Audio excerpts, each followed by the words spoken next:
बंटी यादव की हत्या जघन्य अपराध हुआ है। ये अधिकारियों को दंडित किया गया। गिरफ्तारी हो गई, लोगों की गिरफ्तारी हो गई। कलप रही है, रो रही है। बड़ी खबर निकलकर सामने आ रही है राजधानी पटना से। जिस तरीके से बंटी यादव का अपहरण किया जाता है और अपहरण करने के बाद उनकी हत्या कर दी जाती है, और यह दिन दिहाड़े जो अपहरण होती है, हत्याओं का खेल जो बिहार में देखने को मिला, जिससे पुलिस महकमे में हड़कंप मच गई है और वर्दी पर कहीं ना कहीं सवाल खड़े हो गए हैं। जी हाँ, बिल्कुल जिस तरीके से बंटी यादव की हत्या की गई है, बताया जा रहा है कि सेक्स रैकेट का वो लगातार खुलासा कर रहा था, जिसको लेकर बंटी यादव पर अपराधी जो है वो तांडव मचा दिए। और हत्या के बाद जो है घर में मायूसी पसर गई है। पत्नी का रो को बुरा हाल है, मां का रोकर बुरा हाल है, पिता कुछ बोल नहीं पा रहे हैं। अब ऐसी स्थिति में राजनीतिक तुल भी पकड़ लिया है। तस्वीरों में साफ तौर से देख सकते हैं कि किस तरीके से बंटी यादव के घर जो है सुबह सुबह रामकृपाल यादव पहुंचे। रामकृपाल यादव ने उनकी मां से मुलाकात की है, सांत्वना दी है। इस प्रकरण में कई पुलिस पदाधिकारी भी नप गए हैं, सस्पेंड हो गए हैं। लेकिन जिस तरीके से अभी हम मौजूद है बंटी यादव के घर, और कहीं ना कहीं कहा जा रहा है कि जिस तरीके से बंटी यादव जो है वो सेक्स रैकेट को लेकर बता रहे थे, और जिस तरीके से अपहरण और उसके बाद हत्या, ये जंगल राज याद आती है कि क्या वो यही जंगल राज एक बार फिर से बिहार में लौट कर आ गया है क्या, जो दिन दहाड़े अपहरण के बाद हत्या कर दी जाती है। अब ऐसी स्थिति में देखिए रामकृपाल यादव अभी अभी पहुंचे हैं, मां से मुलाकात कर रहे हैं। मां का रो का बुरा हाल है, तस्वीरों में साफ तौर से देख सकते हैं। अब ऐसी स्थिति रामकृपाल यादव क्या कुछ कह रहे हैं, जरा वो भी सुनिए। बंटी यादव की हत्या अत्यंत दुखद है। गरीब परिवार का लड़का, कमाता खाता, उसी पर डिपेंडेंट था परिवार, पूरा परिवार, भाई, माँ, पत्नी, बच्चे, और जघन्य अपराध हुआ है। ये इस घटना की जितना निंदा की जाए वो कम होगा। और ये पुलिस की निष्क्रियता दुखद है। परिवार के लोग कंप्लेन करने जाता है लोकल थाना जक्कनपुर में, तो इसलिए नहीं रहता है कि हमारा केस नहीं है, फलाना कोतवाली केस है।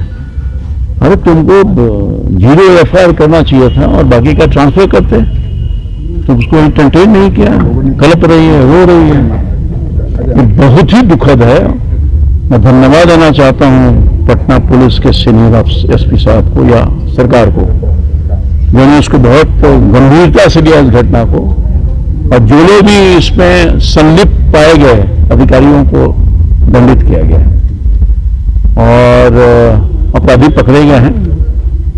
अभी पुलिस से मेरी बात हुई है और आगे भी जितनी सख्त कार्रवाई होनी चाहिए, मैंने सीनियर SP साहब को कहा है करिए और न्याय करिए। अधिक से अधिक जो प्रावधान है सजा का उसको मिलनी चाहिए। राजधानी पटना में कैमरे लगा था और इसीलिए तो कार्रवाई हुआ ना। सरकार ने एहसास किया कि पुलिस अपने दायित्वों का निर्वहन नहीं की है और 0 टॉलरेंस पॉलिसी है सरकार का अपराध, इसीलिए सख्ती के साथ कार्रवाई हुआ है और भी कार्रवाई करना पड़ेगा सख्ती के साथ। तो सरकार बख्शेगी नहीं, अपराधी अब छूट नहीं मिलेगा। परिजन को किस तरह की सहायता देगी सरकार के समक्ष इस बात को मैं रखूंगा और नियमानुसार जो भी परिजन के लिए सहायता होगी सरकार की तरफ से दिलवाने का कोशिश करूंगा। सेक्स रैकेट जो यहाँ पर चलता था, जिसको लेकर बंटी यादव लगातार आवाज बुलंद कर रहे थे, तो ये एक दिनों से तो चल नहीं रहा था, ये सिंडिकेट सालों से चल रहा है। आखिर पुलिस प्रशासन यहाँ पर पेट्रोलिंग भी करती है, अब तक कार्रवाई उन लोगों पर क्यों नहीं हुई थी? बिल्कुल दुखद है। मैं आपको इस बात से सहमत हूं कि अगर यहाँ इस तरह की सेक्स रैकेट की घटनाएं हो रही थी, चल रहा था, कोई न कोई इसमें साजिश करता होगा ही होगा, तो सरकार इन सब चीजों पर विचार करेगी और आगे इस तरह की घटना का वो दोबारा नहीं हो जाए उसके लिए हर संभव प्रयास करेंगे। हाँ बोलिए बोलिए। गिरफ्तारी हो गई, दो हो गया, 2 की गिरफ्तारी हो गई। चलिए धन्यवाद। और भी इसको जो भी है इसमें सब पकड़ा गया।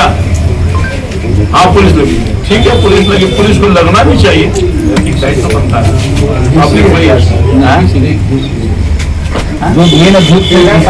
दोनों तो पकड़ा। गोल, जहां 28 वर्षों के सफर में 18,000 से भी अधिक छात्रों ने डॉक्टर एवं इंजीनियर बनकर सफलता की ऊंची उड़ान भरे है, जहां साधारण छात्र भी बिहार एवं झारखंड टॉपर बनकर बड़ा इतिहास बना रहे हैं। दूरदर्शी शिक्षाविद श्री विपिन सिंह के मार्गदर्शन में मेडिकल एवं इंजीनियरिंग के लाखों छात्रों के लिए आशा की किरण के रूप में गोल, द रिजल्ट फैक्ट्री